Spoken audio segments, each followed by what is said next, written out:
انسان کو بہت سارے امراض لگ جاتے ہیں، جسمانی بیماریاں بھی ہوتی ہیں اور روحانی بیماریاں بھی ہوتی ہیں، عقیدے اور نظر اور فکر میں بھی بیماریاں ہوتی ہیں۔ دنیا میں کچھ لوگ دہریے ہیں، معاذ اللہ کی ذات کے منکر۔ دنیا میں کچھ لوگ ایسے ہیں جو وقوع قیامت کے منکر۔ دنیا میں معاذ اللہ کچھ لوگ ایسے ہیں جو عذاب قبر کے انکاری۔ دنیا کے اندر آپ کو وہ لوگ بھی ملیں گے جو کہتے ہیں دنیا خود بخود وجود میں آ گئی۔ پھر آپ کو کچھ اور لوگ ملیں گے جن پر وسوسوں کا غلبہ، بری سوچوں کا غلبہ، شیطانی اور نفسانی خواہشات کا غلبہ، یہ سب بیماریاں ہیں۔ پھر کچھ امراض ایسے ہیں، حسد، بغض، عداوت، تکبر، عجب، خود پسندی، دوسروں کو حقیر سمجھنا، اپنے آپ کو بڑا جاننا، جھوٹ بولنا، جھوٹی انا کی، یہ سب بیماریاں ہیں، امراض ہیں۔ جسمانی مرض بھی بندے کو پریشان کرتا ہے، روحانی مرض بھی پریشان کرتا ہے۔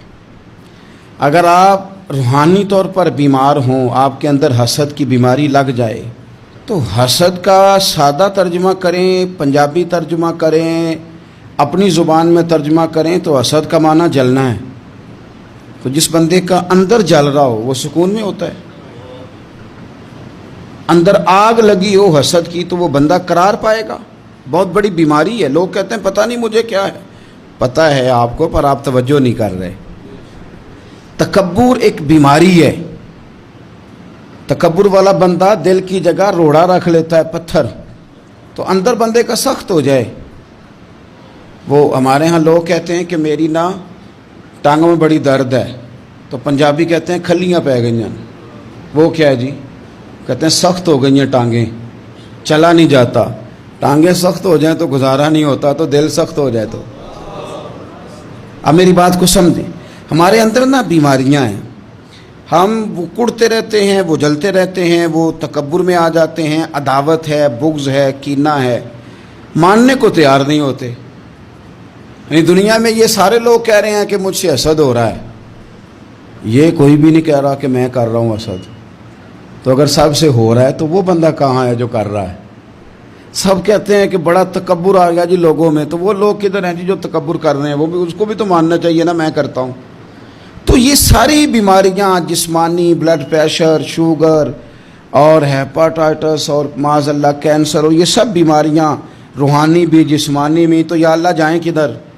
فرمایا وَنُنَزِّلُ مِنَ الْقُرْآنِ مَا هُوَ شِفَاءٌ وَرَحْمَةٌ لِّلْمُؤْمِنِينَ۔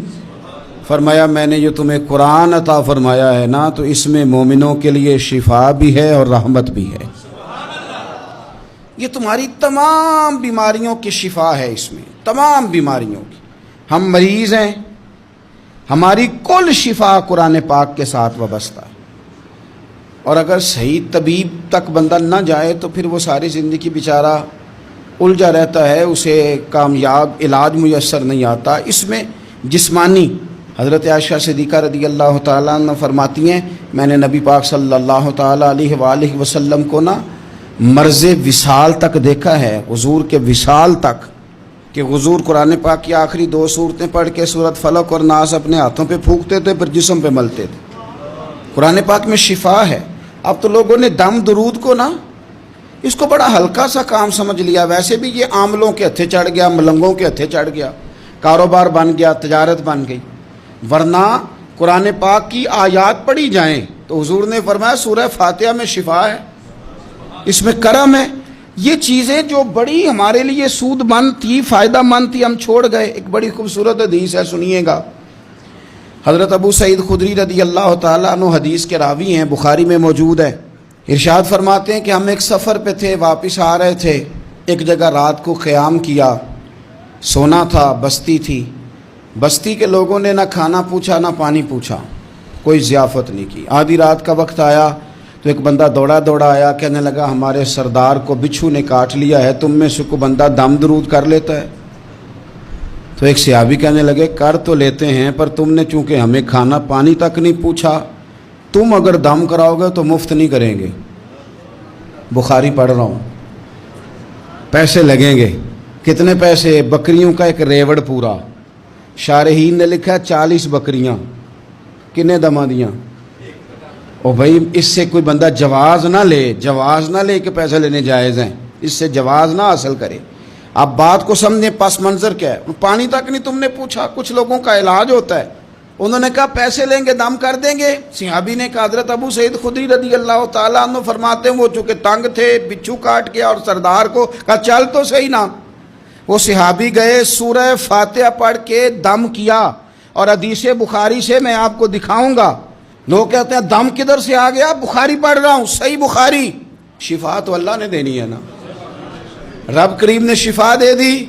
بکریاں لے لیں، آ گئے جہاں آرام کر رہے تھے اس جگہ۔ صحابہ میں اختلاف ہو گیا، کچھ کہنے لگے بکریاں لینی چاہیے تھی، کچھ کہنے لگے نہیں لینی چاہیے تھی۔ حضرت ابو سعید خدری رضی اللہ تعالیٰ عنہ فرماتے ہیں پھر ہم نے فیصلہ کیا چپ کر کے سو جاؤ، صبح حضور کی بارگاہ میں جائیں گے۔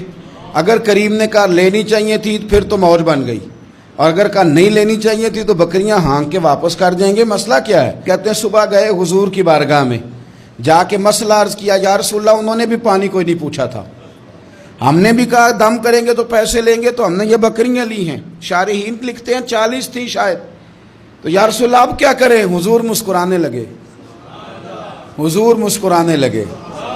جس کے گچھے سے لچھے جڑے نور کے، ان ستاروں کی نزہت پہ لاکھوں سلام، اور جس کی تسکین سے روتے ہوئے ہنس پڑیں، اس تبسم کی عادت پہ لاکھوں سلام، اور ان کی باتوں کی لذت پہ بے حد درود، ان کے خطبے کی ہیبت پہ لاکھوں سلام۔ حضور مسکرانے لگے اور مسکرا کے پوچھا اچھا پڑھا کیا تھا؟ یا رسول اللہ سورہ فاتحہ۔ فرمایا سکھائی کس نے تھی؟ کہا یا رسول اللہ آپ نے۔ فرمایا پھر آدھی بکریاں میری ہیں آدھی تمہاری ہیں، پر میرا حصہ نکالو نا بھائی۔ تو قرآن پاک میں شفا ہے، قرآن حکیم میں بڑے سے بڑا مجرم ہو، کافر ہو، فاسق ہو، ایک حدیث مشکات میں موجود ہے، اس کو آپ نے دل پہ لکھ لینا ہے چونکہ معاملہ دل کا ہے۔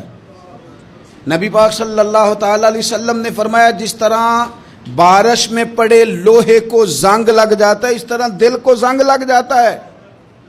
تو کہتا ہے میں بور ہو رہا ہوں پتہ نہیں کیا ہے، اور زنگ لگ گیا دل کو۔ تو کہتا ہے جناب میں پتہ نہیں سارا کچھ ہے پر دل پریشان ہو، بھئی اس کو زنگ لگ گیا ہے۔ ہم کہتے ہیں یار پتہ نہیں کیا بات ہے، پریشانی ہو، بھئی دل کو زنگ لگ گیا ہے۔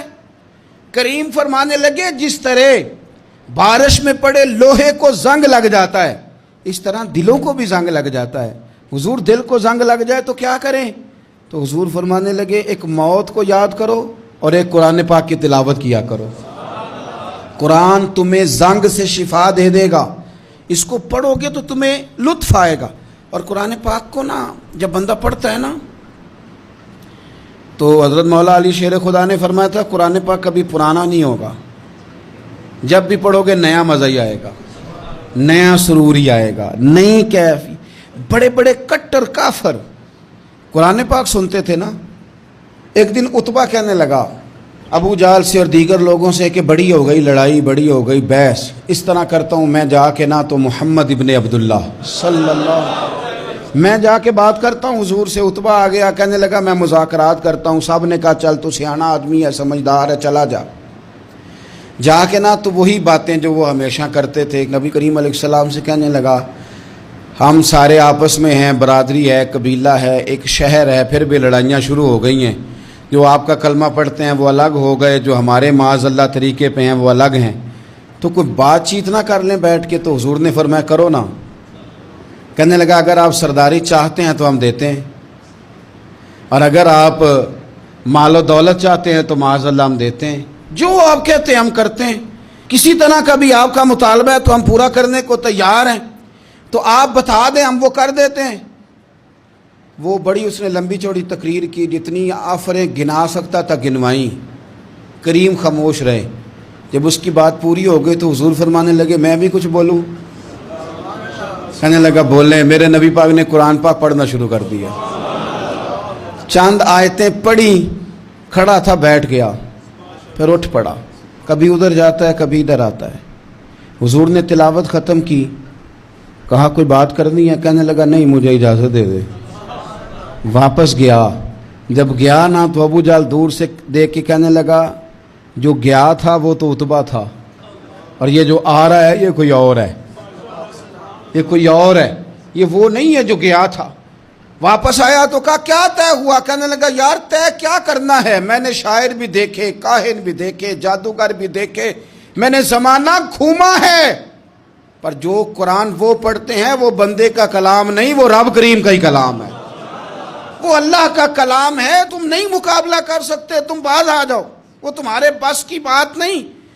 تیرے آگے ہیں یوں دبے لچے فصحا عرب کے بڑے بڑے، کوئی جان منہ میں زبان نہیں بلکہ جسم میں جان نہیں، اور کروں تیرے نام پہ جان فدا، نہ بس ایک جان دو جہاں فدا، میرا دو جہاں سے بھی نہیں جی بھرا، میں کروں کیا کروڑوں جہاں نہیں۔ طفیل بن عمرو دوسی مکہ شریف آئے تجارت کے لیے، پہلے بھی آیا کرتے تھے، کہتے ہیں میں بہترین شاعر تھا، مکے آیا سامان بیچتا تھا، کچھ خرید کے لے جاتا تھا۔ ابو جہل مجھے کہنے لگا تو ہمارا دوست ہے، پرانا سجن ہے، تیرا آنا جانا ہے، اور تجھے یہاں اس شہر میں چونکہ تو ہمارا مہمان ہے تو ہر بات سے آگاہ کرنا ہمارا ذمہ داری ہے۔ یہاں ایک شخص ہے محمد ابن عبداللہ، محمد ابن عبداللہ صلی اللہ تعالی علیہ وسلم اعلان نبوت کرتے ہیں، اور معاذ اللہ شاعر ہیں، جادوگر ہیں، ان کی تو نے بات نہیں سننی۔ کہتا میں نے کہا مجھے کیا ضرورت ہے، میں نے چند ہفتے ٹھہرنا ہے، مال بیچنا ہے، کچھ خریدنا، چلے جانا ہے، مجھے کیا ضرورت ہے؟ کہا اچھا میں نہیں سنوں گا بات۔ کہتا مجھے نظر آئے کئی دفعہ حضور، اور جہاں حضور ہوتے تھے میں قریب ہی نہیں جاتا تھا۔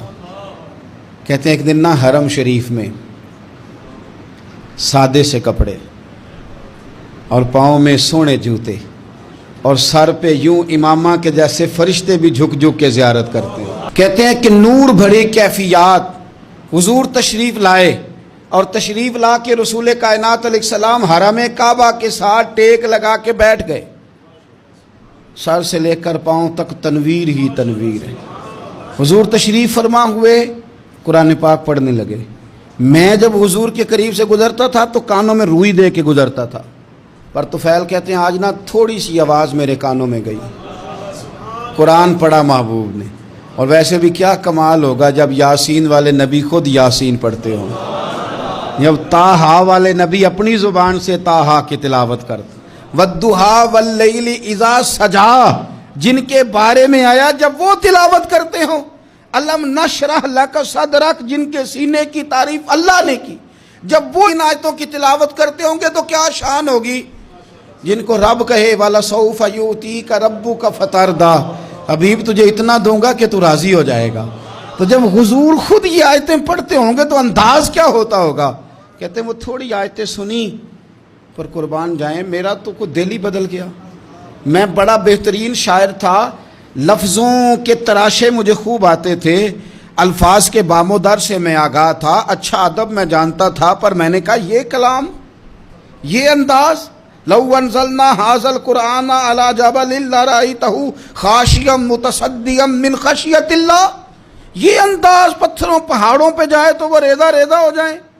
کہتے ہیں تھوڑا سا پڑا قریب نے، اور پھر نظریں جھکائے ہوئے حضور اپنے گھر گئے، سرکار چلے تو میں پیچھے پیچھے، حضور گھر میں چلے گئے تو میں نے دروازے پہ دستک دی، باہر آئے، سلام لی، میں نے کہا محبوبہ وہ جو آپ پڑھ رہے تھے تھوڑا اور نہیں سنا دیتے، تھوڑا اور نہیں تلاوت کر دیتے۔